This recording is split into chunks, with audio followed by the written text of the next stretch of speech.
We are so honored to have Fredric and his sculpture here for many, many reasons, and I'll just mention a few later on, but I wanted to get on with the program and just tell you that Wings Over the Rockies is just absolutely privileged to host this event.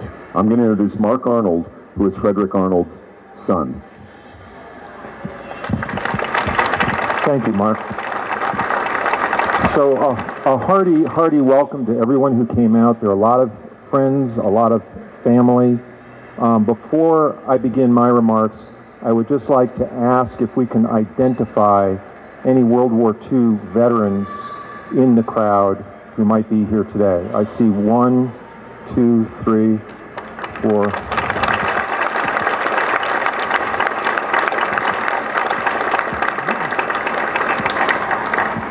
This presentation is largely for you, for the World War II veterans that are here. And I think this will be an opportunity to appreciate a different view of a subject matter that has been played out many, many times in movies and in books and in various media. This is going to be a very unique presentation because there hasn't been this kind of a sculptural monument created to our knowledge.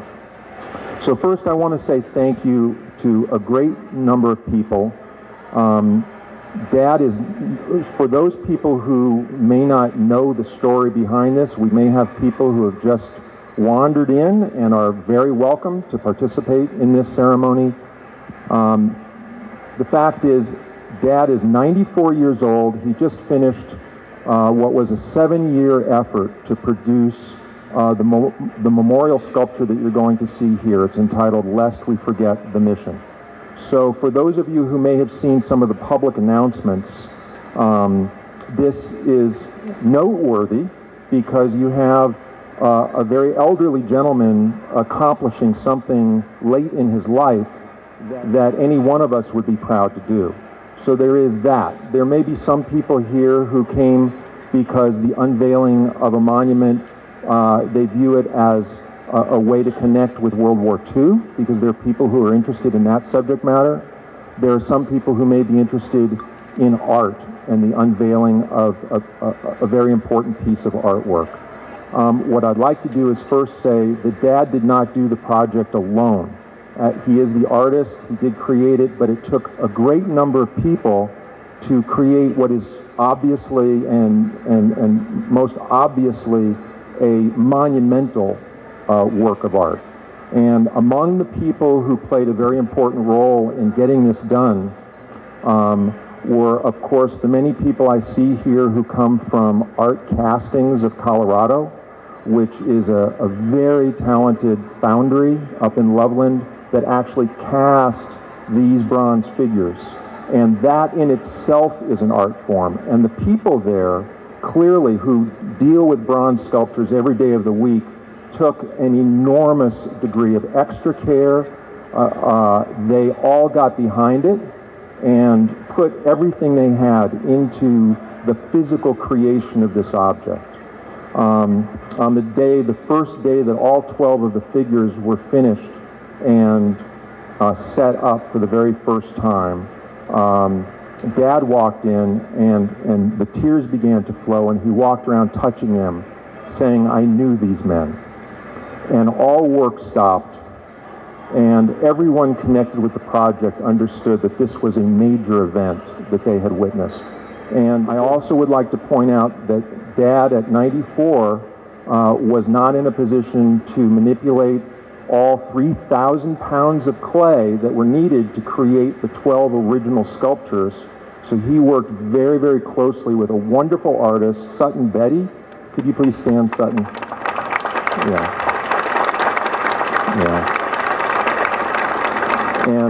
And Sutton and Dad have really created a very special bond between the two of them as artists, and they worked very closely together on this. And really, it would not have happened without Sutton's amazing contribution to this effort. So all of our thanks to you, Sutton, as well. In addition to that, my sister Dana, my sister Marcy. Oh, yeah, oops, there she is. And the entire family, my wife Barbara, our kids, the grandchildren, and so forth, have all been a part of this project over a number of years. But is the Dad's life partner and wife of 70 years, and our mother is here, Natalie. And genuinely, I can say, were it not for her support over the years, it also would not have happened. So with that, I want to just take a moment of your time and back up in history a little bit, because some of the people here know a little bit more about the history than others, and I wanted to share a little bit of it. In 1977, I was 20 years old. Up until that point, my sisters and I had only known our father as a loving, caring, wonderful father who had medals on the wall, whom we knew participated in World War II. We knew he was a pilot, but that was about it. And like many other baby boomers, it could have ended right there, because many baby boomers report that their World War II era veteran parents just didn't talk about the war. And that was a common way, apparently, for their generation to deal with it. They merely went through the hell of war, came back and started their lives, and picked up from there and moved on, without really reliving it or telling those stories.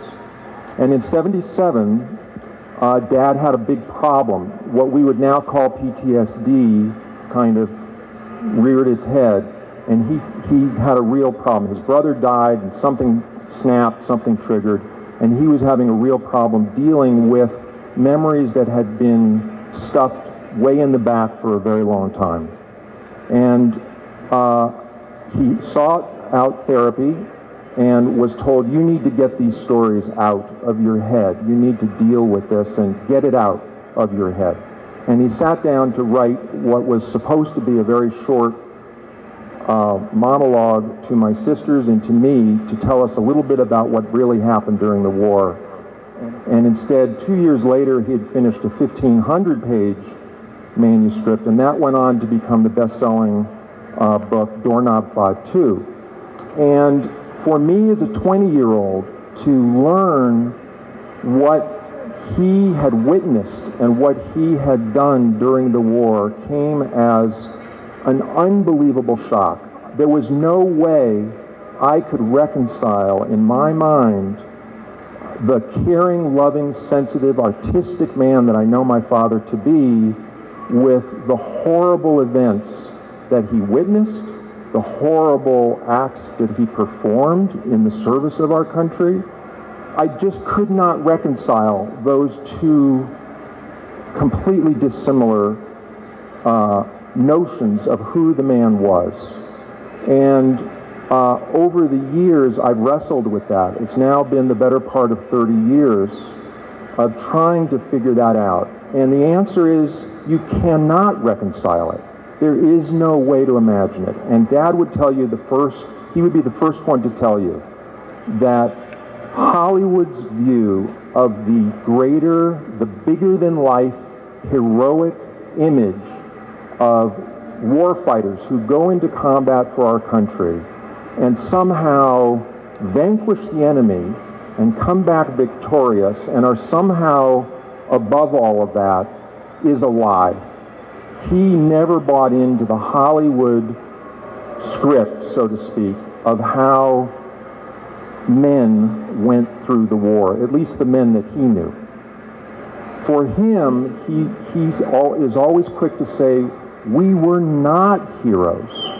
He says, we were normal, regular guys like you and like me that were put into these life and death situations and called upon to do and to witness horrific acts.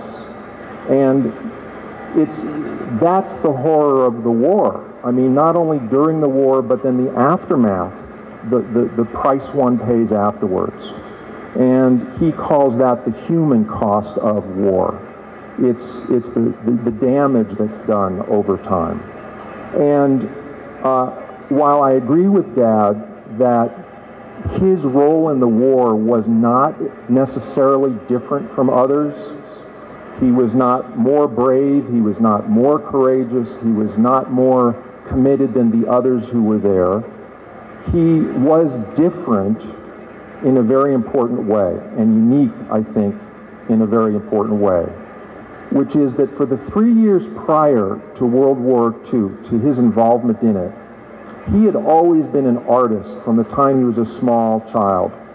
And he was able to view an object or a scene or a person and convert that into either drawing or sculpting. And he had that talent from a very early age.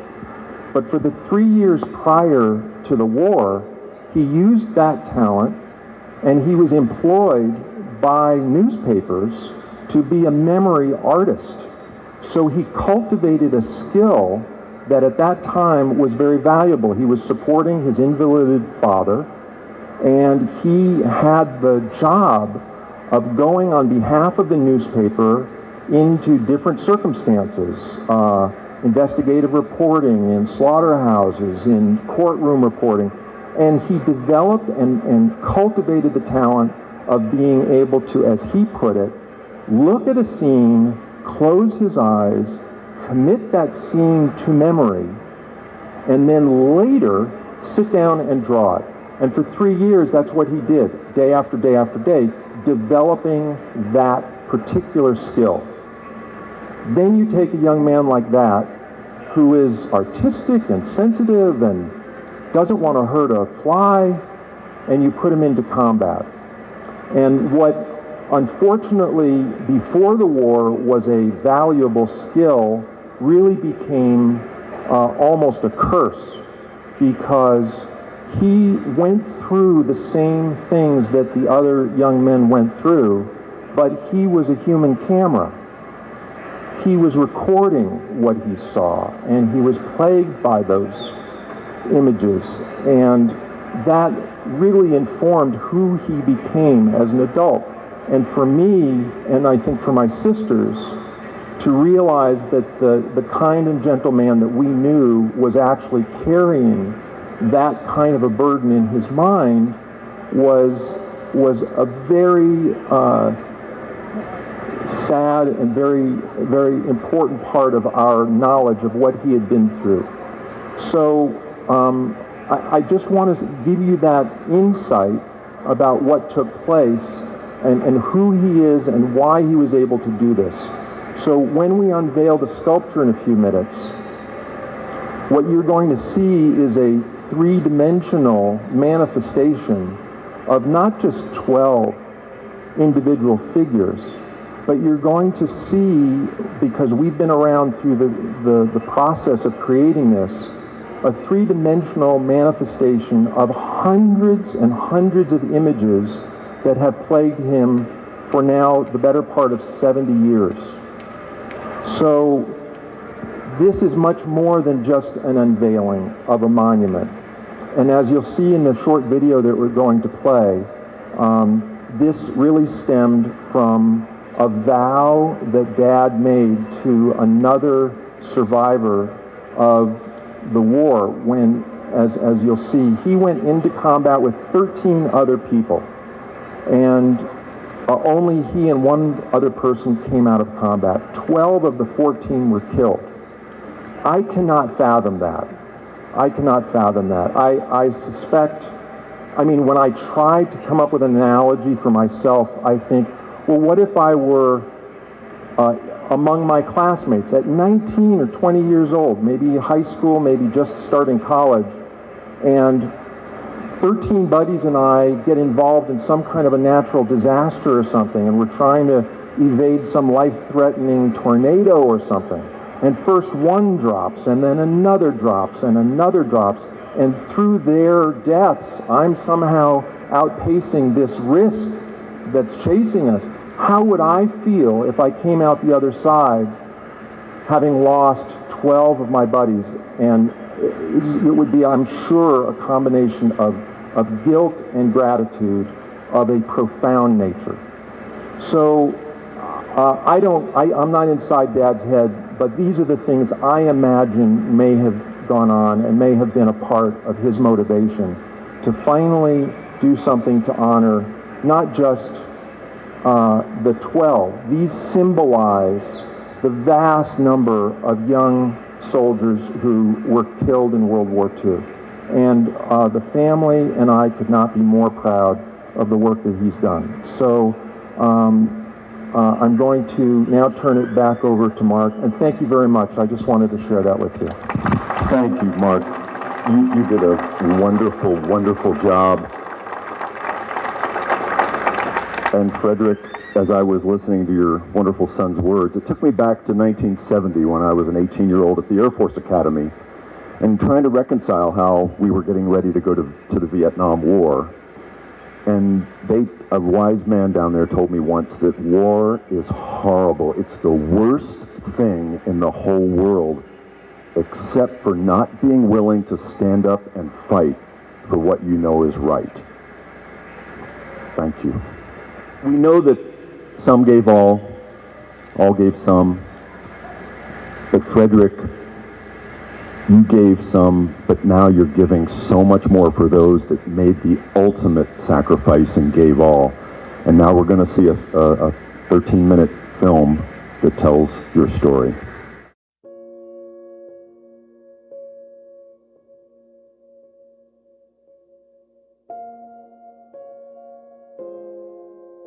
Lest we forget, the mission is many things.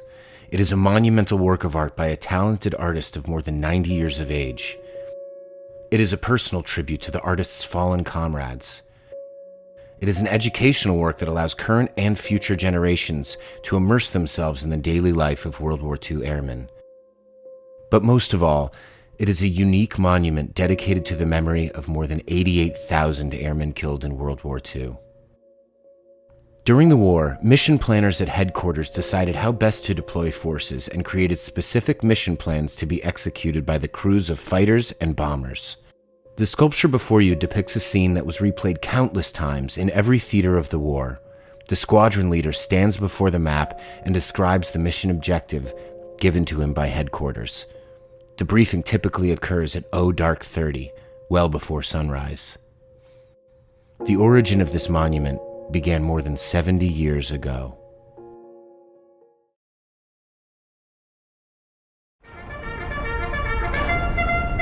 Fredric Arnold was 19 years old when Pearl Harbor was attacked. I had never given a thought to the military. Being an artist, you can imagine. But within 3 months of Pearl Harbor, I was in the Army Air Corps and signed on to be a pilot. To be a fighter pilot. Boys with little or no experience were put into P-38s, one of the most powerful fighters on the planet. Many washed out or were killed in training. As one of a group of 14 who made it, 2nd Lieutenant Arnold was sent to North Africa, where the newly minted Americans faced seasoned German fighter pilots and vast Axis air superiority. The fatalities were horrific. 6 months later, all but 2 were dead. 12 of our buddies were gone. So Jim Hagenbeck, the other survivor, and I made a solemn vow. The last man standing will undertake to honor those 12 who were killed.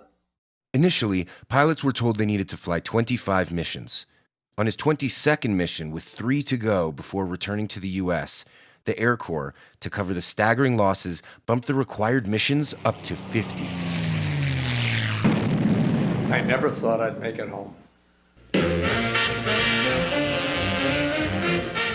But he did. Shot down behind enemy lines, captured and escaped, he finished 50 missions. Arnold returns home and is promoted to the rank of major by the age of 23. When the war was over, I wanted to forget everything. I didn't want to look in the mirror and see a killer.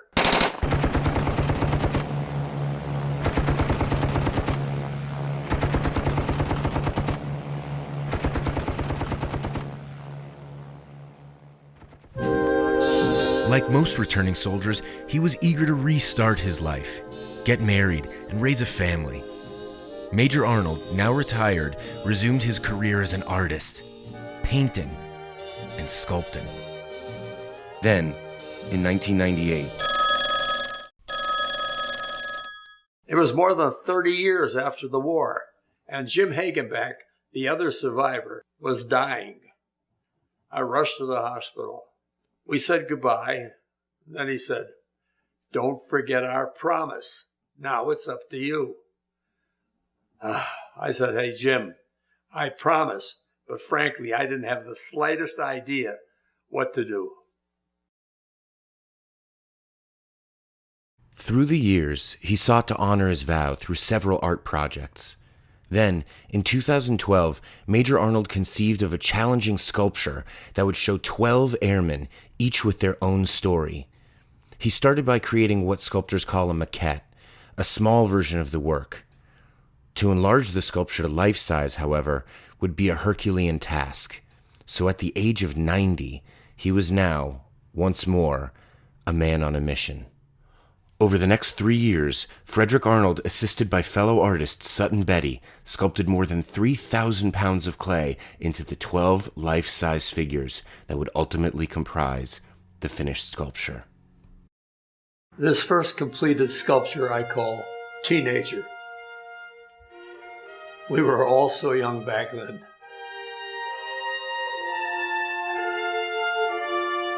For me, it's about remembering those who were lost, those young soldiers who never had the chance to grow up, to raise a family, and to live. It's the human cost that needs to be remembered and honored, lest we forget their courage and sacrifice. I am the last man, and I made a vow, lest we forget.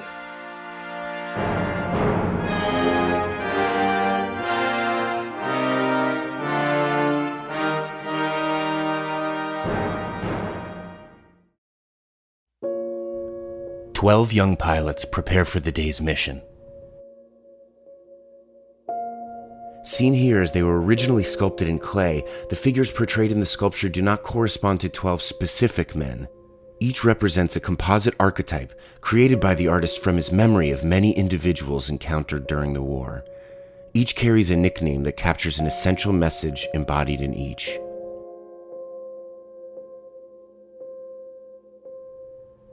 The first figure, Squadron Leader, stands before a map describing the upcoming mission to his fellow pilots. He stretches a string across the map from their base to the target. By referencing the compass at the lower left and the range marks at the bottom of the map, he determines the critical outbound heading and distance to the target. Imagine the navigational challenge of finding the target by relying solely on a simple compass and a watch.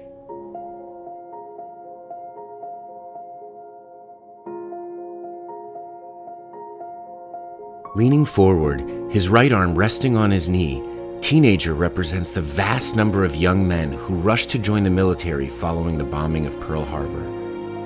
Only 19 years old, and with the barest minimum of training, pilots like Teenager had to learn the job on the job.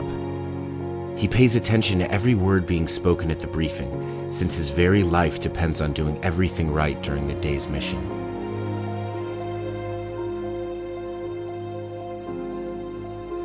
Often, pilots were not allowed to carry maps that could reveal the location of their base if shot down. Eager Beaver is shown writing onto the palm of his hand, noting the heading and distance to the target. This was done with the knowledge that his sweat during combat would erase the notes.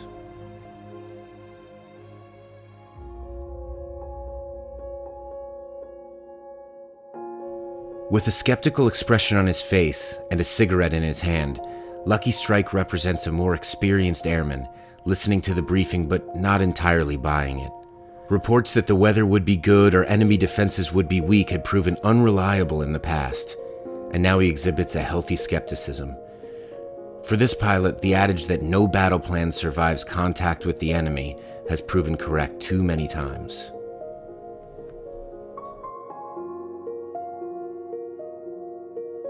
With his hand raised and question on his lips, Montana represents a newer pilot with a question during the briefing. There was no time for formal training regarding air tactics, so newer pilots often had to pick up vital knowledge and skills during the briefing immediately before the mission.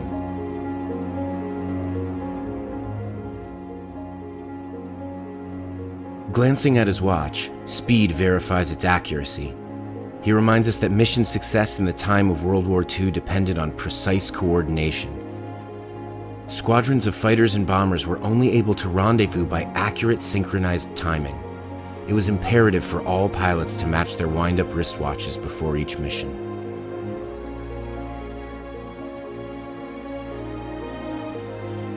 The 5 spirits are shown fading away before our eyes. For those wearing goggles and oxygen masks, the fact that we cannot see their faces symbolizes the loss of their identity. War has robbed us of ever knowing them. Each of the spirits gives us a harrowing view into some of the tragic ways airmen lost their lives in World War II combat.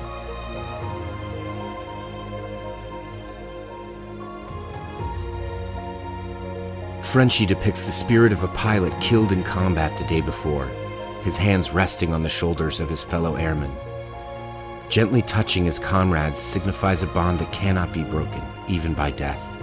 He urges his comrades to learn vital lessons from yesterday's mission in which he was lost. Good-Lookin' made an error in judgment by leaving his squadron to pursue an enemy fighter on his own. Although he was able to destroy the target, his choice to fight one-on-one exposed him to other enemy pilots who shot and damaged his right wing. Pinned into his cockpit by high G forces, he was unable to climb out of the cockpit and went down with the plane. His spirit now stands silently, bearing witness to the mounting loss of life as the war progresses. 2 spirits stand behind the squadron, reliving the final mission they flew together. Stud and his inexperienced wingman Lonesome corkscrewed through the air while protecting a flight of bombers from enemy fighters. During the chaos of combat, Lonesome lost focus for an instant and collided with Stud, causing both their deaths. His head downcast, Lonesome embodies deep regret, knowing that he'd been the cause of not only his own death, but that of his comrade. Stud, with his hand on Lonesome's shoulder, comforts his wingman, knowing that the mistake that caused their deaths was simply a result of the overall chaos around them.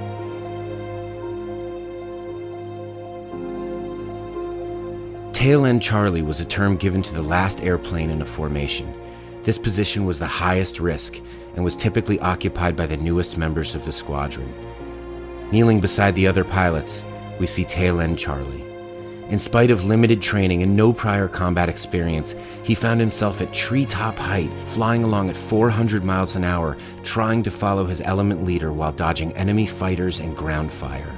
In the midst of his confusion and sensory overload, he was killed by enemy fire on his very first mission. He regrets he wasn't able to be of more help to the squadron. Later in the war, the U.S. achieved air superiority. Handsome is shown here with a casual posture and a cup of coffee. He embodies the growing sense of confidence that the Allies will prevail. The empty spaces on the benches convey a deep symbolism. In one sense, these seats were once occupied by the sculptor and the other survivor who went on to enjoy full and fruitful lives, thanks to the sacrifice made by their comrades. We should also think of the empty seats as symbolizing us, lest we forget that we too are the beneficiaries of the ultimate sacrifice paid by the more than 88,000 U.S. airmen killed in World War II.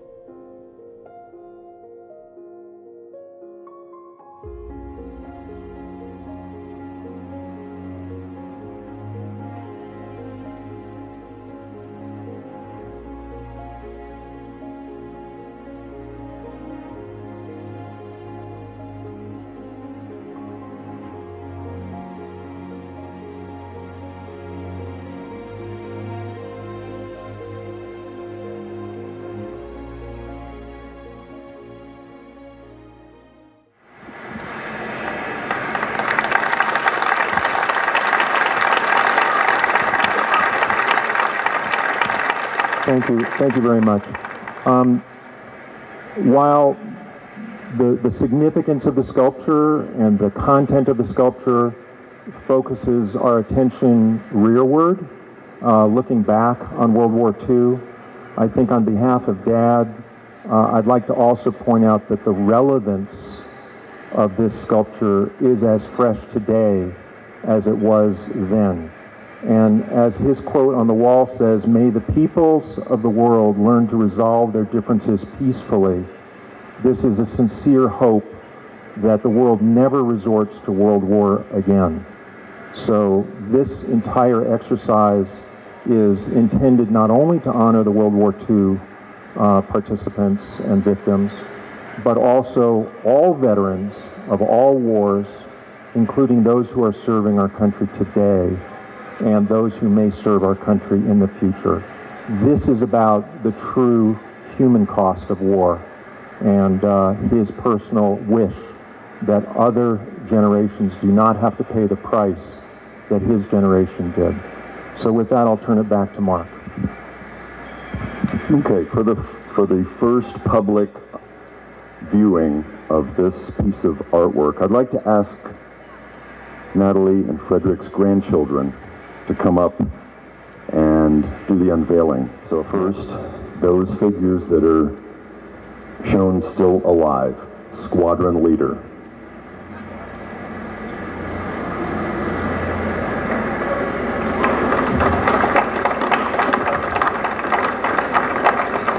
Okay, eager beaver.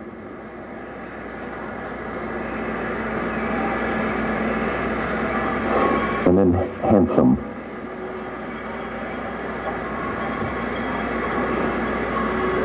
And lucky strike.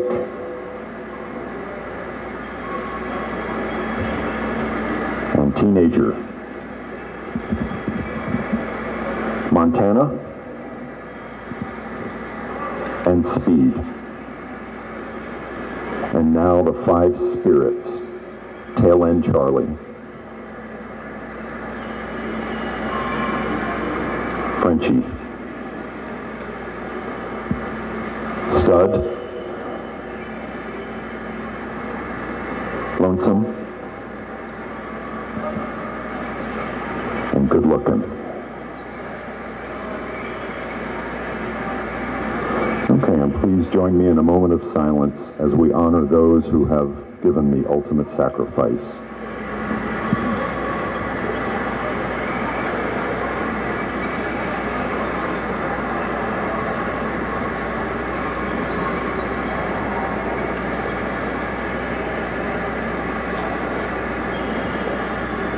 Colors. Orange. Color guard. Oh.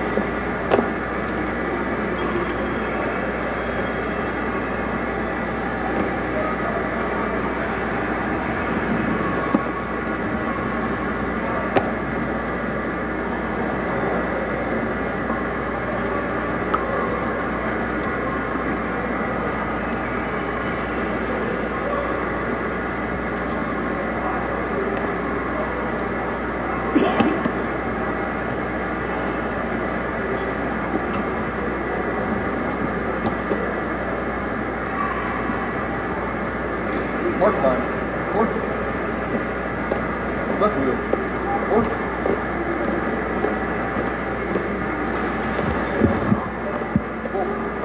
Orange.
statue is destined to be at the National Museum of World War II in New Orleans, but they're not ready for it yet because they're building a new area for it. So we get to have it. We're privileged and honored to have it here for maybe 6 months, maybe 9 months. But we're starting a fundraising campaign so that we can go back to the foundry in Loveland and get one made that can stay here permanently, since the Arnolds are Colorado people. We really want it here in Colorado. So you can see there's, so if you're interested, if you would like to support this, we have on a table back there some cards for donations if you'd like to do that. And I just want to thank you. I'd like Fredric, if you're able, would you come up here with me? I just want to give you a round of applause.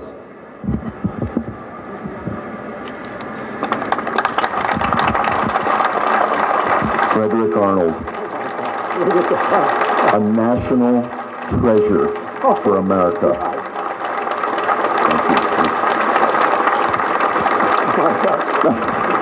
Thank you. What can I say? I knew we would say that. Okay, thank you very much.